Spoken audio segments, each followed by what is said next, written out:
بسم اللہ الرحمن الرحیم۔ السلام علیکم، میں ہوں عبدالرحمن خان اور آپ کو اے آر خان آفیشیل کے پلیٹ فارم سے خوش آمدید کہتا ہوں۔ ناظرین، حکومت کی جانب سے لیسکو میں بجلی چوری کو روکنے کے لیے ایک خصوصی ڈیسک قائم کیا گیا ہے۔ اس خصوصی یونٹ کی سب سے خاص بات یہ ہے کہ اس یونٹ میں باقاعدہ طور پہ انٹیلیجنس ایجنسیز کے اہلکاروں کو شامل کیا گیا ہے۔ ان ایجنسیز میں I S I, M I, F I A, Rangers باقاعدہ طور پر پارٹیسپیٹ کریں گی،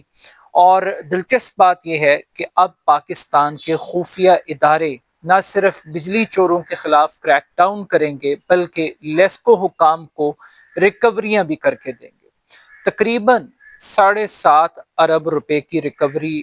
کا ایک بہت بڑا خسارہ ہے لیسکو کو، اور 200 کے قریب کچھ ڈیڈ ڈیفالٹرز ہیں جن سے باقاعدہ طور پر یہ پیمنٹس وصول کی جائیں گی۔ مگر اہم ترین سوال یہ ہے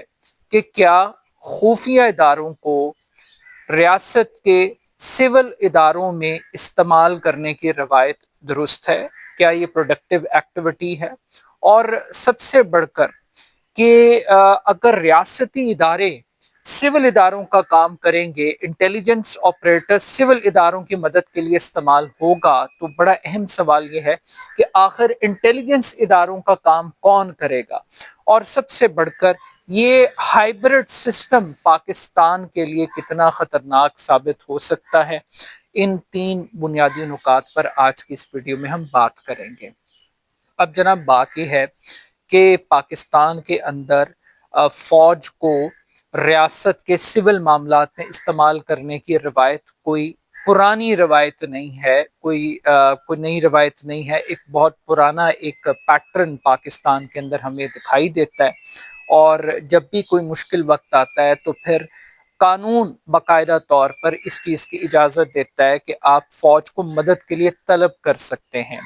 مگر یہ جو مدد ہے یہ ناگہانی آفات کی صورت کے اندر تو سمجھ میں آتی ہے، بٹ مسئلہ یہاں پہ یہ ہے کہ پاکستان کے اندر ایک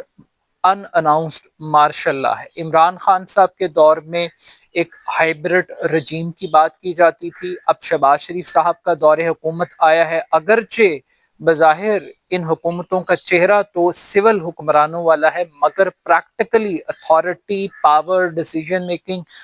پاور وہ باقاعدہ طور پہ اسٹیبلشمنٹ کے ہاتھ میں ہے۔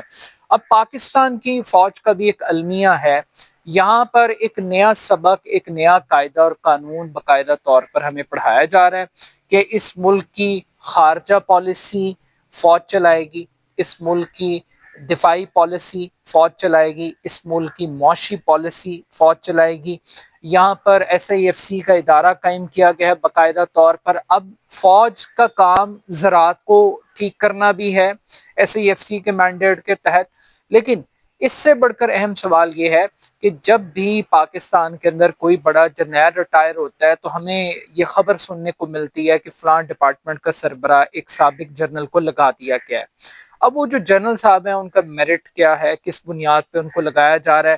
یہاں پر احتساب کا چیئرمین وہ ایک سابق جرنیل ہے، یعنی احتساب بھی آپ کریں گے، وابڈا بھی آپ چلائیں گے، یہاں پہ پی ٹی اے کو بھی آپ دیکھیں گے، نیا پاکستان ہاؤسنگ اسکیم کے پروجیکٹس کو بھی آپ دیکھیں گے۔ تو یہ ایک بہت بڑا سوال پڑتا ہے کہ آخر آپ کرنا کیا چاہتے ہیں؟ اگر ہر چیز آپ ہی نے کرنی ہے تو باقی ریاست کے اداروں نے کیا کام کرنا ہے؟ اور پھر اہم سوال یہ ہے کہ وہ ایک فکرہ بڑا ایک امپورٹنٹ استعمال ہوتا ہے کہ کیمرے کی آنکھ آپ کو دیکھ رہی ہے۔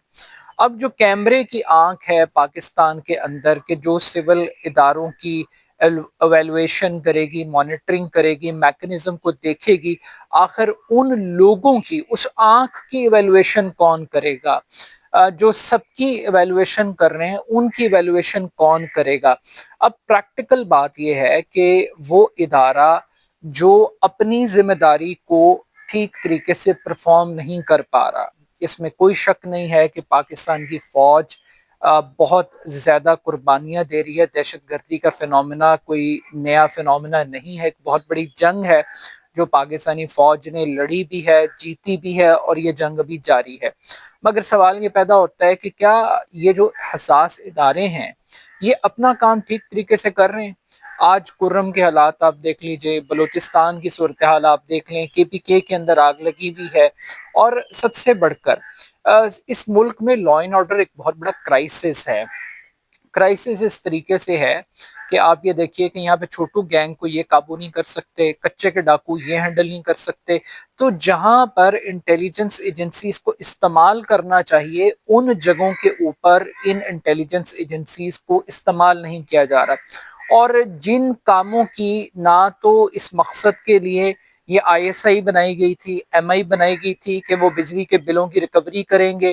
وہ ڈیفالٹرز کے خلاف کریک ڈاؤن کریں گے، وہ بجلی چوروں کو پکڑیں گے۔ اب یہ جو چوروں کو پکڑنے کی روایت پاکستان کی فوج نے اپنا لی ہے کہ یہ اکاؤنٹیبلٹی کا ایک ادارہ بھی بن گئے ہیں، مگر مسئلہ یہ ہے کہ یہ پاکستان کے اندر کوئی بھی مافیا ہو، کوئی بھی کارٹلز ہو، وہ باقاعدہ طور پہ ایک ایلیٹ کیپچر، ایک پورا ایک نیٹ ورک، ایک نیکسس ہے، اور اس کرپٹ نیکسس کی جو سرپرستی ہے وہ ہمیشہ پاکستان کی رولنگ ایلیٹ کرتی ہے، اور وہ جو رولنگ ایلیٹ ہے، چاہے یہاں پہ PTI کی حکومت ہو، PMLN کی حکومت ہو، پیپلز پارٹی کی حکومت ہو، کاف لیگ کی حکومت ہو، یہ جتنی نااہل ڈس آنےسٹ گورنمنٹس ہیں، یہ سارے کے سارے تحفے پاکستان کی سیکیورٹی اسٹیبلشمنٹ کے دیے ہوئے ہیں۔ کوئی بھی پاکستان کے اندر ایسی پولیٹیکل پارٹی نہیں ہے، کوئی بھی ایسی جینون پروسیس نہیں ہے جس کے تحت آپ یہ کہہ سکیں کہ یہ حکومت ووٹ کے ذریعے آئی ہے۔ اب ایک طرف تو لا اینڈ آرڈر کی سچویشن خراب ہے، فوج کنٹرول نہیں کر پا رہی، قربانیوں کے باوجود حالات مزید خطرناک ہو رہے ہیں اور کرائسس کی ایک سچویشن ڈیولپ ہو رہی ہے، مگر دوسری جانب فوج کر کیا رہی ہے؟ فوج قطع نظر اس کے کہ کس پارٹی کے آپ حامی ہیں یا کس پارٹی کے آپ مخالف ہیں، یہ تو گراؤنڈ ریالٹیز ہیں کہ اس وقت پاکستان کی فوج کا جو سب سے بڑا کریڈٹ ہے اور جو سب سے بڑا مسئلہ ہے پاکستان کی فوج کا، وہ 9 مئی ہے، اور اس 9 مئی کے علاوہ پاکستان کے اندر اور کوئی مسئلہ اس ملک کی فوج کو درپیش نہیں ہے۔ ان کا ایک ہی کریڈٹ ہے، الیکشن چوری کرنا ان کا بہت بڑا کریڈٹ ہے، یہ ان کی پرفارمنس ہے، نو ڈاؤٹ، جس طریقے سے الیکشن چوری ہوا، اور پھر اس کے بعد یہ عمران خان جو پاکستان کا سب سے پاپولر لیڈر ہے، PTI جو پاکستان کی سب سے بڑی جماعت ہے، اس پولیٹیکل پارٹی کے خلاف کریک ڈاؤن کرنا، اس چیز کا کریڈٹ بھی آپ اس سیکیورٹی آپریٹرز کو آپ دے سکتے ہیں۔ اور آج کل جو ایک نیا کریڈٹ پاکستان کی سیکیورٹی اسٹیبلشمنٹ کو ملنا چاہیے، وہ آزادی اظہار پر پابندی ہے، فریڈم آف سپیچ کے ایونیوز کو بند کیا جا رہا ہے، بلاک کیا جا رہا ہے۔ یہاں پہ ٹویٹر یعنی ایکس وہ بین ہے، کیونکہ وہ بھی قومی سلامتی کا ایک بہت بڑا مسئلہ ہے اس ملک کے اندر، اور صرف یہ مسئلہ یہاں تک نہیں ہے، انٹرنیٹ کی بندش یہ بھی ان کا کریڈٹ ہے۔ تو اگر آپ پریکٹیکلی دیکھیں پاکستان کے اندر جو ہمیں بتایا جاتا ہے، بھاشن دیا جاتا ہے کہ جناب 3 مارشل لا لگے ہیں، باقی سول گورنمنٹس آئی ہیں، تو 3 دفعہ براہ راست آ کر کوئی دودھ و شہد کی نہریں نہیں بہہ سکیں۔ ہاں کچھ اچھی چیزیں ہوئی ہیں، ایوب خان کے دور میں انڈسٹریل ریولوشن کی بات یقیناً وہ کی جاتی ہے، پرویز مشرف کے دور میں IT سیکٹر آیا، سوشل میڈیا سے پہلے آپ یہ کہہ لیجئے کہ پرائیویٹ TV چینلز کا ایک دور آیا، تو کافی ساری چیزیں کچھ نہ کچھ بہتری بھی آئی، لیکن اوورآل اگر آج پاکستان کے اندر ادارے تباہ ہو رہے ہیں اور اداروں کے اوپر کرپٹ رولنگ ایلیٹ بیٹھی ہوئی ہے، تو اس کی بنیادی وجہ یہ اس کرپٹ اشرافیہ کے پیچھے اس اسٹیبلشمنٹ کا ہاتھ ہے جو اس کرائسس کو ٹھیک کرنے کا آج جس نے بیڑا اٹھایا ہوا، but still at the end of the day economy کو ٹھیک کرنا یہ آپ کا مینڈیٹ نہیں ہے، فارن پالیسی کو ڈکٹیٹ کرنا یہ آپ کا مینڈیٹ نہیں ہے، بجلی کے بلوں کی ریکوری کرنا، اکاؤنٹیبلٹی کرنا، ٹیلی کمیونیکیشن کے سسٹم کو ہائی جیک کرنا، یہ سارے کے سارے کام آپ کے نہیں ہیں۔ آپ کا کام لا اینڈ آرڈر کی سچویشن کو مینٹین کرنا ہے، آپ کا کام ملک کی سرحدوں کی حفاظت کرنا ہے، جو آپ کا کام ہے وہ تو آپ سے ہو نہیں رہا، لیکن آپ باقی اداروں کو سدھارنے کے چکروں میں نکل پڑے ہیں، اور یہ جو چوکیاں فتح کرنے کا سلسلہ، یعنی چیئرمین وابڈا کون ہے پچھلے 20-25 سال سے؟ وہ جرنیل ہیں، وردی یونیفارم والے لوگ ہیں، ریٹائرڈ۔ تو اگر ان کی پرفارمنس کے، ان کے بیٹھنے سے ادارہ نہیں کھڑا ہو رہا، تو اس کا مطلب یہ ہے کہ یہ جو پریکٹس ہے یہ نقصان کا باعث بن رہی ہے، یہ فائدے کا باعث نہیں بن رہی۔ اپنا فیڈ بیک مجھے ضرور دیجیے گا۔ میرے یوٹیوب چینل کو ضرور سبسکرائب کیجیے گا، اے آر خان آفیشیل کے پلیٹ فارم سے. بہت شکریہ، اللہ حافظ.